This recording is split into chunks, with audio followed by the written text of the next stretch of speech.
Welcome once again to another journey of the art settlers of New York, where we highlight visual artists, performing artists, writers, critics, and everything cultural in the dynamic city of New York. We are about art, music, and the diverse living culture of the Big Apple. An art settler is someone or group of individuals who are either born in New York City or have decided to move to New York City. We are very happy to speak about and celebrate the 16th Borimix Puerto Rico Fest 2021 that takes place yearly at the Clemente Soto Velez Cultural and Education Center, also known as the Clemente, located at 107 Suffolk Street in the Lower East Side. Our special guest here today is one of the co-founders of Borimix. Here in our studio is Miguel Trelles, visual artist and arts administrator and executive director of Teatro Latea. And in spirit is Dr. Manuel Moran, artist, musician, arts educator, and executive director of Teatro SEA, Society of the Educational Arts.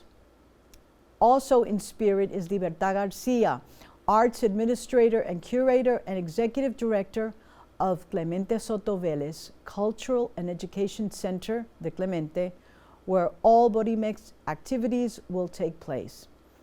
This year, however, Borimix will also have an event in the Santurce section of San Juan, Puerto Rico, in collaboration with Taller Comunidad Lagoico, kicking off Borimix on Saturday, November 6, 2021 at 1763 Calle Loíza, Santurce, from 3 to 8. But Miguel will speak about the official kickoff here in New York City, which will take place November 12th. Welcome, Miguel, to the Art Settlers of New York. It's been a very, very busy month for you, Dr. Manuel Moran and Libertad Garcia, in trying to get this amazing annual festival together. Tell us about how Borimix started. Well, originally, Ronnie, first, thank you so much for having me here. It's a privilege and it's a pleasure to talk to you. It's our honor. Thank you. Well, Borimix started, like you said, 16 years ago when Manuel Moran approached me and said, you know, Miguel, let's do something for Puerto Rican Heritage Month, where there are a lot of things going, but I feel that there could be something more special or more cooler, hipper, something like that. I mean, it's a theater. Hey, you're from the Lower East Side, come on. Right. Because everything was more historic and celebration, and those were very, very heartfelt celebrations, but he felt something more contemporary, like you're saying, and that really brought to the fore theater. And he came to me because I am a visual artist, because I was sort of the resident visual artist he felt most comfortable with, and I was Puerto Rican, so that I knew a lot of other Puerto Rican artists and also Latinos. So he would come up with a concept, create a play that would go for that concept. For example, with Pura Belpré year, we dealt with Pura Belpré, and I would then do a parallel exhibit with a concept, sometimes honoring the original bigger concept, or going a little bit by the wayside.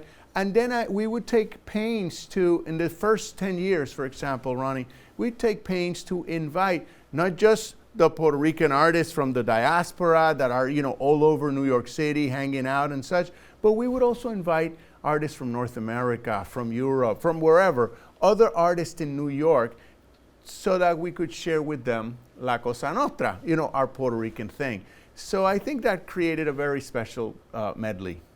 So 16 years is a long time, and even putting something together, I mean, in terms of it takes funding and money to do this. How was that in the beginning? Well, I have to be very honest. You know, I've only been an arts administrator the past 5 years, because Marta Garcia, Nelson was getting sick, the founder of Teatro Latea, Nelson Landrieu. Marta Garcia also had that familiarity with me, and he said, I trust you. You have not been an administrator, but you've worked at the Clemente board for many years, and you care. I want you to handle that. I'm like, what? So back in the day when Manuel and I started collaborating on this Borimix, I was an individual. He was the director of what was already a very prestigious, up-and-coming, and unique experiment in puppetry, bilingual children's theater, so many things that he's done. So it has been a very heavy schlep for Sociedad Educativa de las Artes, because they assumed all that remarkable infrastructural sort of wherewithal that you need for something like this to happen. And I still remember, like, the people in the office would cringe, okay, here comes Miguel Trelles, I need this, I need that, and the generosity with which Manuel and his staff throughout the years, you know, sort of held me. Now, I took care of a lot of things. Little by little, I started, you know, growing into more infrastructural, you know, issues. But I have to say that Borimix, it really has been held by Sociedad Educativa de las Artes as a non-for-profit. Not so long ago, we finally, way before Libertad Guerra came in as our new executive director, which we're like delighted because she's from Puerto Rico, she gets it, she has the vision. We finally prevailed upon the center, the Clemente Center, to sort of adopt Borimix as the flagship event of what is a Puerto Rican Latino multicultural center. And that availed us a little infrastructural help, because I have to say that even to this day, SEA, Manuel's theater or organization, really puts the brunt of the effort, takes on the brunt of the effort. Yes, thanks for correcting me. It's Libertad Guerra, not Libertad Garcia. Oh, Libertad's going to be upset at me, and I know it's I'm Guerra. sure she's not. I'm sure she's not. But we just know her as Libertad. Yes, yes. It's like some individuals, I mean, she's amazing. Right. Right. Some individuals, you don't need a family, a last name. You just need the first name. Like with you, well, Miguel, okay, Miguel, a lot of Miguels, but we know Trelles. Thank you. Right, and so it's the same with Libertad. So my bad, Libertad. Sorry, but Libertad is Libertad. So tell us about the specific activities that are going to be kicked off on the 12th. I'm going to resort to my phone for that, if you'll excuse me. Well, usually there's performance, there's the visual arts exhibit, and we can talk about the visual arts exhibit later, because I want to bring attention to the performance. For example, right before the official kickoff on the 12th of November, we're already going to be doing some things. And we have Edwin Vasquez. There is a performance by Edwin Vasquez on November 4. Okay, at Teatro SEA. Teatro SEA it's a big venue, that is the venue, and it has been expanded throughout the year. So we also have a great Andres Chulisi. Andres Chulisi will be on November 11, performing at Teatro SEA, a one-person show kind of thing. We also have a visual artist that's part of the visual arts show, Kevin Quiles Bonilla. He's going to do a performance that he's going to be doing at Caballitos, one of our other theaters at the Clemente. It's called There's a Rumble Beneath the Tarp. That's Kevin Quiles Bonilla's show. And what is that? He's basically, he's going to do lip syncing. He's going to incorporate a lip syncing conceit as part of a project, and the tarp plays a part, the eponymous blue tarp, from our Maria experience, which remains even today in some places. So that's Kevin Bonilla. Chulisi is going to be doing with identity, sexual identity, gayness, queerness, politics in his thing. And Edwin Vasquez is going to be mostly playing music, so those are some of the shows. There is more, but I also want to bring attention to something that is in this year's Borimix, or has been for a few years, and that's microteatro. Little plays throughout different areas of the Clemente. Now, Manuel and Sea produce this, and then, we insert them in, like, for example, some of the backstages of Latea, or the back rooms, or the rehearsal rooms. We might have one of those. In a fourth floor space called the Cenacle, there might be another play. So it's and you go and they punch your ticket, and you go to see all these plays. And I think the plays this year, the micro plays, right, they have to do with the experience with all, the experience we've all just coming out of, meaning lockdown and this and that. So they're going to be ruminations on the lockdown. Okay. Yeah. So those are some. That's on the performance side, you know. Talk to us about the restrictions on entering Clemente. You have COVID-19 vaccination requirements, or Yeah. Thanks for asking. Yeah. Yes. I mean, it's been wonderful. Finally, having someone like Libertad, who's very clear on protocols and has direct or is receiving also direct support from the Department of Cultural Affairs, which has always been, you know, looking after the building. And so we need to. And you have we have a commissioner who cares very much about that building. Yes. And so, you know, it came from the mountain, came down the directive that we all must be vaccinated to enter the building. So that is the reality. We look forward to receiving all those folks that are vaccinated to the welcome event and to any subsequent event. And for that matter, any event at the Clemente Soto Velez, we welcome everybody that's vaccinated to come in. We also might ask for an ID, because you'd be surprised. We've had people give us like fake vaccination cards. Like you and I are in the line and you hand me your vaccination card and I show without an ID. So it's like running. You're not Rafaela. Right, you're not Rafaela. So it's like running like a beer joint in a college town and having all the under 21s looking for ways to get in, except this is very dangerous. That's correct. Just like that is very dangerous too. There's no comparison, but they're both very dangerous. Yeah. So talk to us about the art exhibit, and what is it called, and why did you name it that? Okay, the art exhibit, like, and we have a visual of it. Oh, wonderful, wonderful. Well, you know, the art exhibit has been this remarkable work in progress throughout all these years, and like, you know, following or collaborating with Manuel, a general theme, then my own theme. You know, I would bring up a theme within this, and in a spirit of generosity, of looking for diasporic or Puerto Rican figures, and not just us celebrating ourselves, or inviting our Dominican brothers or sisters, our Cuban brothers and sisters, Ecuatoriano, Colombiano, you name it, because it's a big community that we have here. We're blessed to have all of that. This is kind of Bolivar's dream. That's how it started. And 10 years after that, the themes, I started to hyphenate the themes. My father's family on my father's side is all Cuban, so I've always been very aware of Cuban realities, Cuban identities, Cuban music, you name it. And I think you don't have to be Cuban to be aware of that. It's a big island in the Caribbean. It's had an outsized influence, not just in the Caribbean, but in the world. Hell, everybody knows Cuba because the world almost ended during the Cuban Missile Crisis. So we started hyphenating, and Manuel loves Cuba and Cuba, blah, blah. So we started doing Boricuba. And then we went with Borinqueya, Dominicans being our closest relatives. You know, then we went on to. Well, it's three countries. It's really one country divided in three. But go tell some of us about that, and you can see how the colonial legacy sort of divide the Caribbean. And then there's all the other islands, because Jamaica is just, you know, the part of Hispaniola that's Haiti is also so much a part of us. But we are so divided. But those three, because they share that colonial heritage, you know, of the Spanish to this day, I think should be even closer together, but we're pretty close. So we started hyphenating, and that has been really exciting. I feel like, now we got to do all of Latin America. You know, I dream with the day when we hyphenate with, Bolivia, which is such a heartland of South America, when we hyphenate with Argentina, who are very much present. Yeah.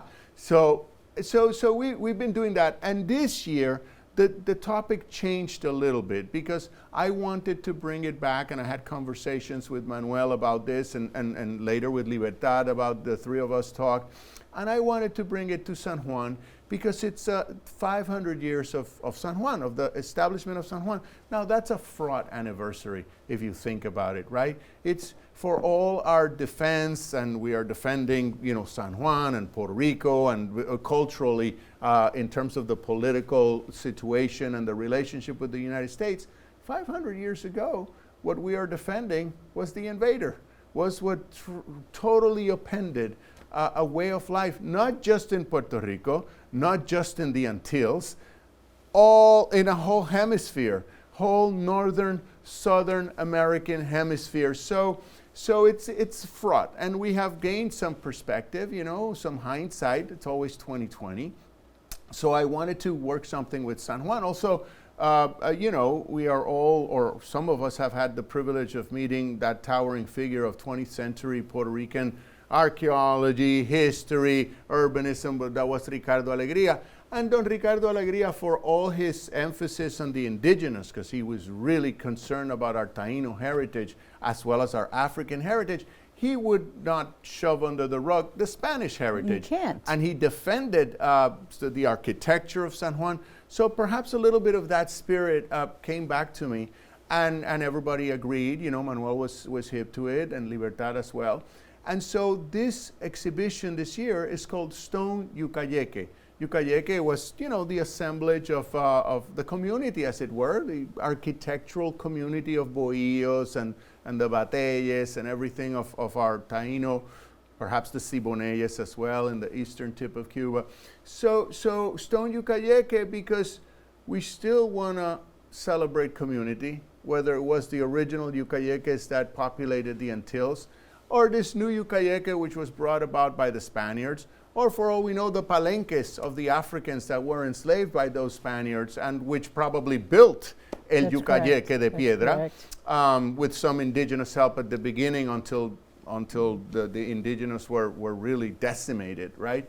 So we call it Yucayeque de Piedra. That's the concept behind the whole thing. And it's like to look at San Juan as this vital sort of continuity of the indigenous settlement, which there was none in San Juan per se, but you know, of the ethos of the Taino civilization in the hands of these new settlers called the Spaniards.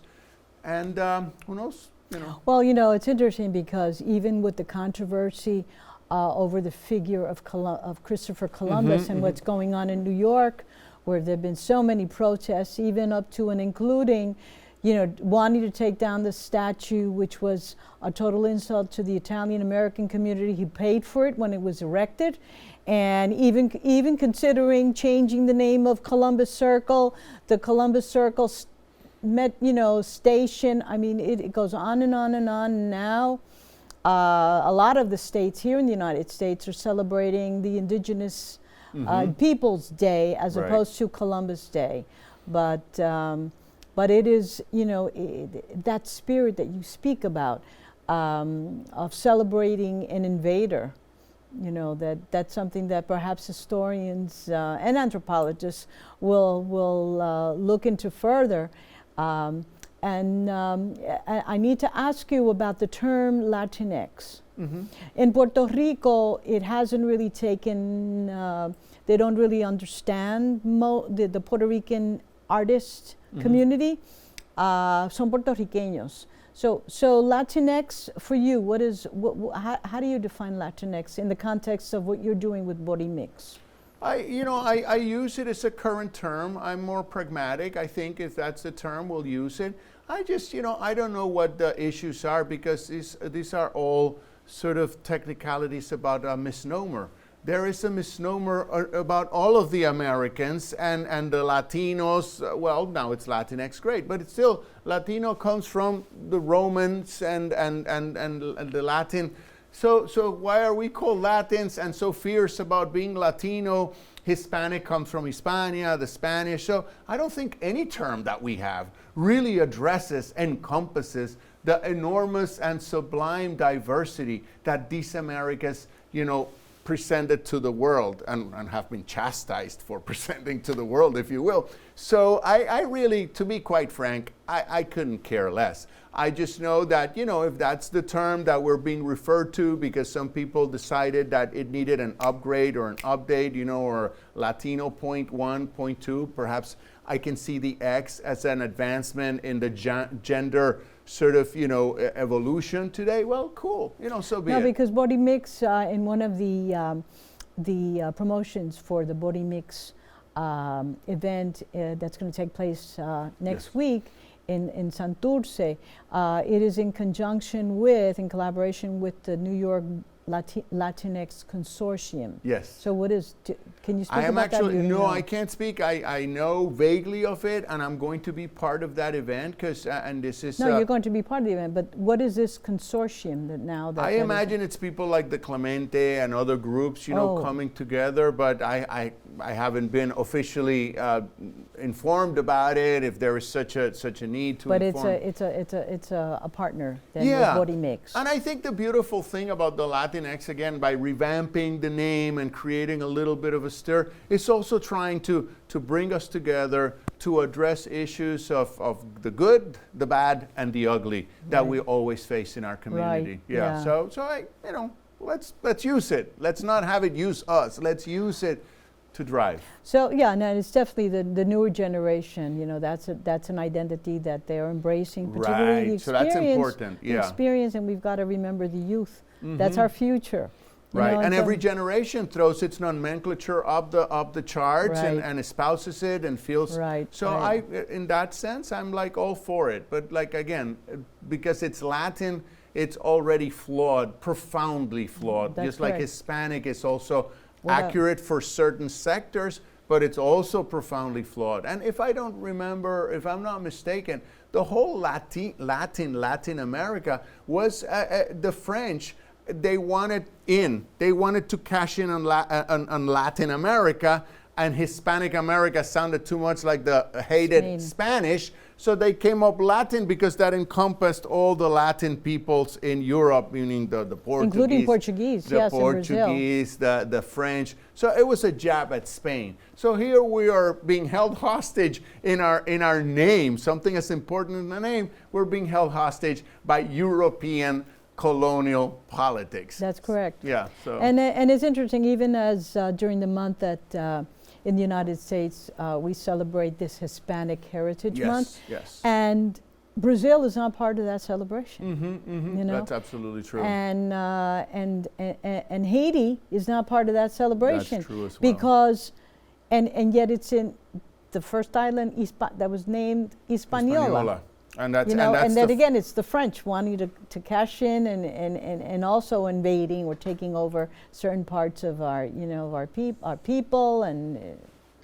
But we could talk about the Hispanic, like if we were talking about that Hispanic month celebration, in that instance, for example, historically it wouldn't raise, in my eyes, shouldn't raise such a concern, because historically it was the colonized indigenous and African peoples of places like Cuba, Puerto Rico, and then Hispaniola, of course, and Mexico, who were all under the boot of Spanish, that really acceded into this country, that really are part of something profound in the United States of America, more so perhaps than Brazil, which all due respect, more so perhaps than even Haiti, the part of Hispaniola that we call Haiti today. And in Mexico, which are Spanish speakers, they did not even come here. The United States went to them or took over them. Yeah. So in that, again, it's also nuanced, Ronnie. It's so hard to really assess. But in any event, we have to celebrate Borimix and the spirit of Borimix. 16 years is a long time. Again, let's recap. Borimix Festival kicks off November 12th, and that day you will also have an award ceremony.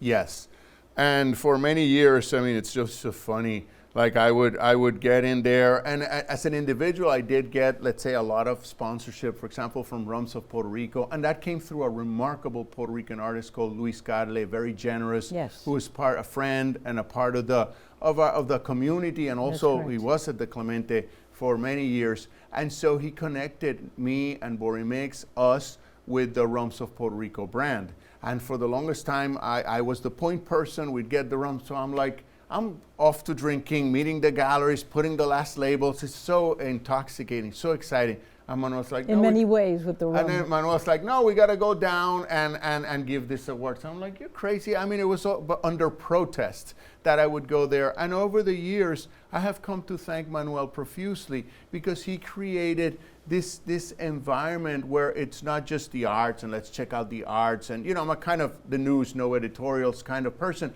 But by contextualizing the arts with a ceremony, we're all very ceremonial in our Puerto Rican, Dominican, Cuban societies. So by putting this ceremony, these people would come, they would come to know the festival, they would appreciate the thing. And so he created this event. And now I give the awards and stuff. And over the years, I've come to realize that this ceremony is just as big a part of the event as even the arts That's component. right. That's right. And so we'll have that this year. We have awardees. I'm not going to go into that, but we have awardees, and you'll be surprised when you come and enjoy their company or their representatives' company. So that'll be Can on you the 12th. name some of the awardees? No. I don't want to name any. okay. I don't want to spoil. I don't want to spoil the, All right, the so surprise. Everyone has a date for November 12th at 6 o'clock. Yes. Okay, 6 the o'clock is good Borimix. to arrive. We'll probably, sometimes it delays a little and bit. the 6:30. networking and Yes. meeting everyone. Yes. 107 Suffolk Street at the Clemente. at the Clemente, or the Soto, Clemente Soto Velez Cultural and Educational Center, Yes. known as the Clemente. Right. Okay, do you have any other message that you'd like to say to our viewing audience other than come to Borimix this year? Just the gratitude to those that have come throughout the years. Thank you for coming. To those that have hung out, like I said, Puerto Rico was very generous to us with Rums Yes. of Puerto Rico. Deutsche Bank at some point also helped. And you see how in history our island has taken a huge hit. We can't expect, nor do we ask for rum at this point, because there are more important things going on. Right. Deutsche Bank, God knows what's going on there, but it's also taken its hit, in corporate world. But some of people have kept coming, even if there isn't the rum, even if there isn't some of the perks we had before, and because it's about the culture, and it's about our community, and it's about our society, the It's people. the people. So thank you para for la coming. gente. Thank you. Thank you for being here on our program, The Art Settlers of New York. We look forward to having other conversations with you and your work and Teatro La Tea. Thank you again, Miguel, for joining us today. Thanks, Ron. Thank you.